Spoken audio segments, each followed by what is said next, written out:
Week 14 promises to be one of the biggest of the year for the Dallas Cowboys. It's the Cowboys and the Eagles, a battle for first place in the NFC East. Sunday Night Football at AT&T Stadium in Arlington. Welcome into Special Edition, everybody. To break down the matchup, we have Isaiah Stanback, Barry Church, Nate Newton. I'm Kyle Yeomans. Glad you're with us. This is a crucial time in the Cowboys' schedule because not only is it Philadelphia, followed by Buffalo, Miami, Detroit, and then they close out against the Washington Commanders. But if you win this game, you have a slight lead, very slight lead, for first place in the NFC East. Barry, where's your confidence level? Of course, with a win on Thursday Night Football, you get a bit of a mini bye week, as they call it, 10 days to rest up before this big-time matchup.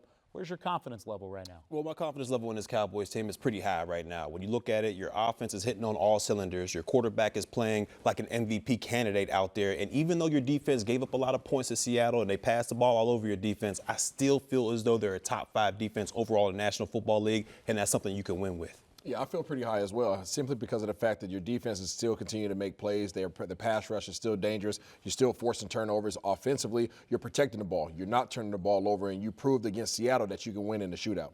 And you're on a 4-game winning streak. Now, like Kyle said, you have a chance to have a slight lead in the NFC East. And plus, if you win this game, now you have a 4-team race between Detroit, Philadelphia, 49ers, and the Cowboys to win the NFC. Yeah, that's big. And, of course, the Cowboys have probably the toughest schedule down the stretch as they take a look at these final 5 games. And whenever you look at this schedule, it's certainly winnable for the Cowboys. They have a chance to beat the Eagles this week. They can go on the road and get a couple road wins, but winning out maybe isn't the number one priority. You got to just take care of your ball and play your best ball. How can Dallas continue to do that in these final 5? Worry about your next opponent. And that starts out with the Philadelphia Eagles. Don't worry about what's down the road. Those problems are going to be there whenever you get there. But you have to take care of this number one assignment. That's some payback against the Philadelphia Eagles. These guys present problems to you wherever you struggled in the past. And this is a hill that you have to be able to climb. Yeah, I believe this team just has to remain consistent in who they've been. I mean, they haven't played down to the level of competition. They pretty much dominated all season long, especially these last 3 games. So if they can bring that same level of consistency as well as level of execution on this field through this tough stretch of games, they should be just fine. Just pay attention to detail. Make sure you know where you're at all times and execute when you need to. And what about Dak Prescott? You talk about execution. He's been at the highest of high of execution to the point where now he's starting to insert himself as a favorite in the MVP conversation. Nate, when you look at this offense, can they continue to rely on QB1? I think they can. As long as the offense holds together, as long as the running backs do what they need to do, I think Dak can be a special player for this team. Yeah, his play speaks for itself, and his play has gotten him into the top of the conversation when you talk about MVP consideration. And to me, if he's able to keep that play alive during this tough stretch of games that they have going, I don't see anybody being able to catch him. I mean, this guy's playing at an MVP caliber level. But well, first comes, first serve. Like you said, Isaiah, they have got to take care of the Eagles this week. Yeah, his confidence is riding high. You can see that he's really getting more comfortable in this offense. His footwork is kind of showing that. He's delivering the rock accurately, on time, giving his playmakers the opportunity to do something with the rock, and he's protecting the ball. That's been his downfall in recent years, and that's a box that he's definitely made sure to check this year. Yeah, he's leading the NFL in passing touchdowns at the moment. He's second in completion percentage with a career high in terms of completion percentage. He's been efficient, he's been productive, and now he's starting to finally get a bit of the flowers that he deserves. Playing some of the best football of his entire career. He's going to have to continue that against Philadelphia. When we come back here on Special Edition, the Cowboys celebrating Christmas a little bit early with a trip out to the Dallas-Fort Worth Metroplex and interacting with the community. We'll tell you about it next. Special Edition, presented by AT&T, is brought to you by your Texas Ford dealers. Ford is the best in Texas. Reliant, official energy provider of the Dallas Cowboys. Blockchain.com. Make your crypto play today. And by AT&T, official sponsor of the Dallas Cowboys.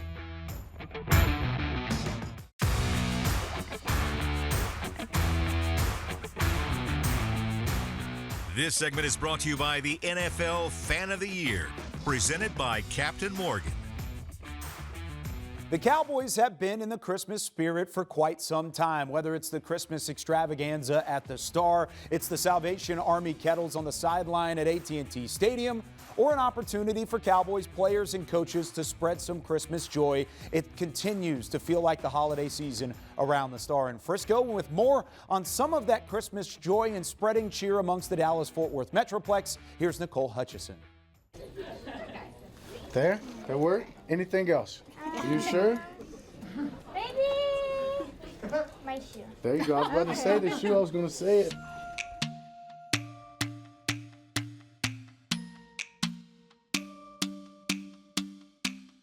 Another beautiful day. The Dallas Cowboys are showing that it's more than about football, right? They continue their annual tradition of making children's hospital visits, and the smiles on their faces were absolutely priceless. Anytime you could bring light to someone's day, you know, that's what it's all about, especially during this time of the year. But like you said, you know, you come in and they almost like forget they're in the hospital, and to be able to see those smiles on their faces is definitely a blessing. 34 years this tradition's continued, with players and Dallas Cowboys cheerleaders making stops at multiple hospitals. This year they made the trip to Children's Dallas, Scottish Rite, Medical City, and Cook Children's. I get as much from it, I think, as the kids do. Makes me a better person each and every time that I come here and I visit. Perspective of life, as I said, understanding that the bigger picture, the fight that these kids have. Fight that sometimes needs a little extra support. The players help bring hope, encouragement, Come downhill that safety? Yeah, I love it. show off some dance moves, and even go one-on-one in video games. Some of them aren't able to talk, but just able to be in their presence is everything for us. And obviously, you know, everybody don't have the same 24 hours. So seeing them, you know, go throughout their day-to-day and obviously being here to support them is everything. Sat down with this little girl, and she was just telling me how she plays softball, and I asked her was she any good, and she said yeah. She's played varsity, so you know, it's fun just to, it makes you really appreciate, you know, the little things, because, you know, these kids going through a lot. Boys, let's fight! Got to meet a couple of kids that I just won't forget. Their excitement, speaking sign with one of the kids and his dad. He told me how to say, "We them boys."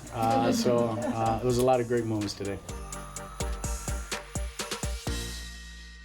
Something that resonated with me was what Wanye Thomas said, right? This Dallas Cowboys franchise is for the people, and they proved that today again, just like they did when they went to the Salvation Army in early November. But that's a wrap for me here at the Texas Children's Hospital. I'm going to send it back to you, Kyle.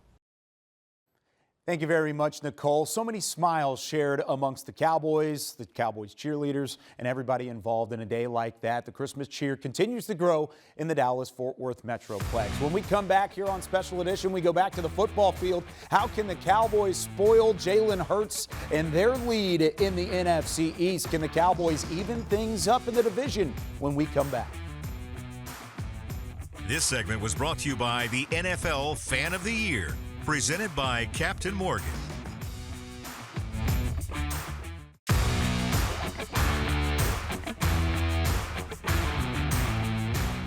This segment is brought to you by your Texas Ford dealers. Ford is the best in Texas.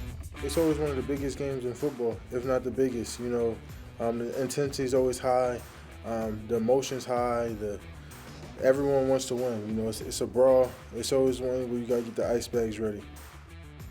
Rivalry week in the NFC East. It's the Cowboys and the Eagles, and it doesn't get much better than this. A chance for first place in the division on the line at AT&T Stadium as we welcome you back to Special Edition. Let's start by talking about Jalen Hurts. He's the leader of this team. You can see it on the field. You can see it off the field. Barry, when you look at Jalen Hurts, what unique challenge does he bring to the table? Well, he's a dynamic player, and you got to account for him when you talk about passing the football and rushing the football as well. And to me, the Cowboys have got to take a page out of the 49ers playbook. They're going to have to make sure they make him stay in the pocket, because I don't believe he can beat you from there. As we talked about, you know, decision-making with these quarterbacks, last year he was outstanding, only 6 interceptions throughout the entire year. This year he already has 10. So if I'm the Cowboys, I'm forcing him to play from the pocket because I don't believe he can beat you from there. Yeah, he's been giving the ball up a little bit this year. I think he has 14 total turnovers just from him alone. But the thing is, Dallas, last time they faced this dude, he was not healthy. He crossed the line of scrimmage 10 times, but please lo and behold, that was not the real Jalen Hurts. You will get the healthy version of him this game. What we don't need to do is have this game close at the end and hand him that ball with less than 2 minutes left. We got to keep the ball out of his hand, and Dak's got to be special. Jalen Hurts leading the NFL in quarterback rushing touchdowns, but they have some other guys that can tote the rock as well. DeAndre Swift, Kenneth Gainwell, both have had great years so far. Isaiah, when you look at the ground game, which provides the biggest challenge for this defense? The RPO. I mean, the fact that you have a healthy Jalen Hurts now with the ability to keep the ball, pass the ball, or hand the ball off to Swift, that creates a heck of a issue for this defense and their ability to make sound decisions. You know, Swift took a lot of punishment against the 49ers. He's a little bit banged up, so, you know, we may see the other guy a little bit more than Swift this game. And then also weapons on the outside. It's not just running the football. They can throw it as well. And A.J. Brown, Devontae Smith. They've got Dallas Goedert at the tight end position. Barry, which one of those challenges is the biggest? All three of these guys are extremely explosive when you talk about what they can do to a defense. But for me, I'm looking at a guy like A.J. Brown because we saw the matchup last week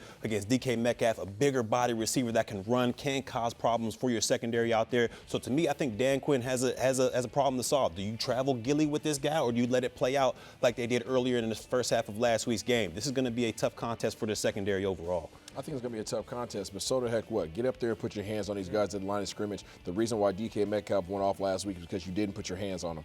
Go up there, disrupt him. I don't care if it's A.J. Brown. I don't care if it's Devontae Smith or his ability to run past you. Make Jalen Hurts be an accurate quarterback down the field. You got playmakers to go up there and get the ball as well. You've got playmakers on the defensive side of the football as well. Nate, this front seven is fantastic, but it doesn't look like the numbers that you would anticipate from a top-level defense. You're talking about our defense, right? No, the Philly defense. Talking about the Philly defense. Boy, Jalen Carter, Jordan Davis, Fletcher Cox, they can present a problem, but the real guy is Hassan Reddick on the outside. Listen, fellas, stop those inside guys and we can maintain on the outside. Yeah, to me, that's what it's going to come down to. I'm focusing on the offensive line for the Dallas Cowboys because we saw last matchup, Philadelphia was able to dominate. This has to become with the adjustments from the coaching staff in the second half. You can't leave guys on an island like they did last go-around with Terrence Steele out there. You got to make these adjustments, and hopefully they do because Philly, their front seven, they're coming. Hassan Reddick, stop him, and you have a chance to be able to be efficient on the offensive side of the ball. You've got a chance if you can slow them down. The pressure rate, second in the NFL, only behind Dallas's defense, Nate. So we can talk a little bit about Dallas's defense. But Philly, still, that front seven's fantastic. Secondary has some holes. When we come back here on Special Edition, we go to the film room. Daron Bland needs a bounce-back performance. Isaiah Stanback tells us how he can against Philadelphia this week. This segment was brought to you by your Texas Ford dealers. Ford is the best in Texas.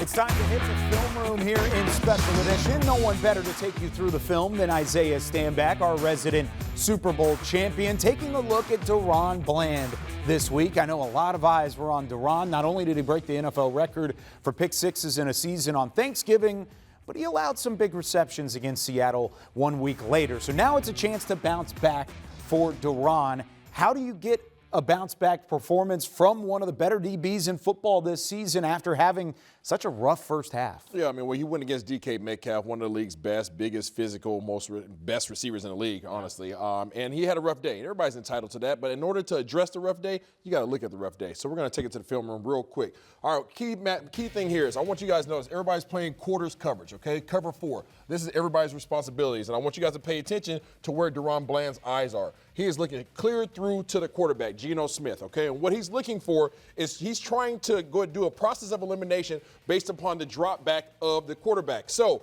let's go ahead and play it through, all right? He's going to be looking at Geno the entire time. He's looking at it 1, 2, 3. Pause it right there. Bring it back a little bit. As soon as he recognizes that he takes his eyes from Geno Smith, right, he's no longer on a 3-step pass. How does he know that? Well, he knows that DK Metcalf has taken 1, 2, 3 steps already, and then he's still going. So he knows that he's not going to run a slant route right now. He's not going to run a quick out route right now. He's not even going to run an under route. Those routes have now been eliminated because now DK Metcalf is past 3 yards.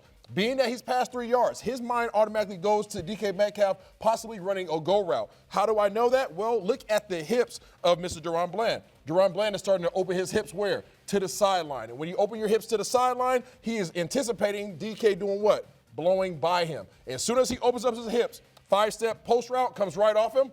Boom, cuts right on the inside, and that's exactly how he gets beat on this particular play. Boom. Not a 3-step, it's a 5-step. He comes across the face right there, catches the ball, he tries to undercut it, and now he's off to the running against one of the fastest guys in the league. And that's part of the thing with Daron Bland. You take the interceptions, you give up big plays. It's part of it. We've seen it with Trayvon Diggs a couple different times. And against a receiver with the speed and the physicality of DK Metcalf, it's just not a good matchup. And this wasn't the only time he got beat. No, it wasn't the only time he got beat. Okay, so on that one, right, he guessed wrong. Okay, he was looking at the quarterback, he was looking at DK, process of elimination, and he chose wrong based upon what the route concept was. On this particular play, his feet just get stuck in the mud. I want you guys to pay close attention to his footwork, okay? As we see this play through. Play it off. All right, we got man-to-man coverage on the outside. You see somebody coming across, you know right off the bat that it's man-to-man. DK knows his man. Just to confirm it, DK does what? He stutter steps off the ball a little bit just to see what Daron Bland does. Pause it. What do we see on the last play? Daron Bland turns his shoulders where? Turns him to the sideline.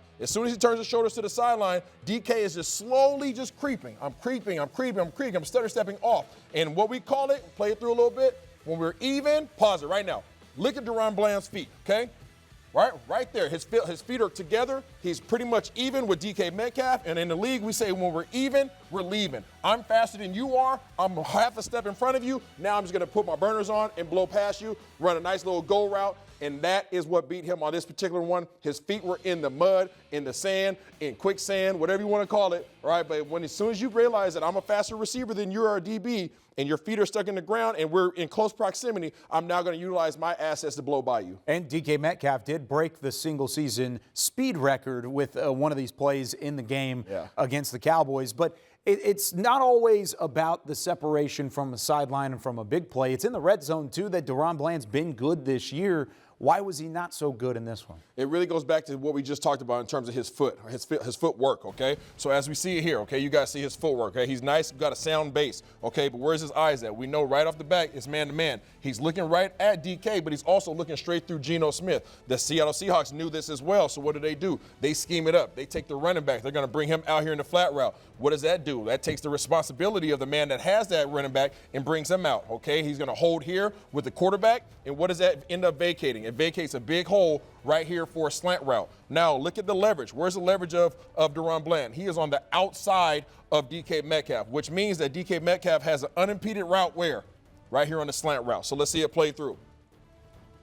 Okay, ball is snapped. You see the running back come out. Pause it. Right off the scheme alone, okay, where's the running back going? Running back's going here. All right, our linebacker or safety coming out here. We know that Daron Bland had outside containment. All right, he's sitting outside, so DK Metcalf can go where? DK Metcalf can now go right here on an unimpeded slant route. It's easy taken right there. That's just based off assignment, alignment. You can't let these guys get off the ball without getting hands on them. I don't care how big they are. You have to disrupt it, and you can't sit outside on the goal line because he has all that field to run to. So is footwork the number one key for Daron to have a bounce back this week against the Eagles? It's footwork. It's all your mechanics alone, right? It's your mechanics, and it's also your film study. You got to make sure that you're guessing right? You're making educated guesses as a defensive back in this league, and you got to make sure that you're playing within the scheme because you have to know where your help is. On that particular play right there, your help is on the inside, so you need to make sure that you go ahead and sit on the inside and send him to the sideline. You don't want him having all that space. You got to know the type of receiver you're going against. You're undersized. You're not as fast as this guy, so you got to disrupt his ability to get off the ball. This doesn't take away from the historic season that he had. Not at all. And he had a bounce back. He even had an interception in the second half, so an opportunity for Daron Bland to bounce back this week against the Philadelphia Eagles. But is it a key to the game? When we come back, we rejoin Nate Newton and Barry Church. We give our keys to the game on how the Cowboys can come out victorious in Week 14.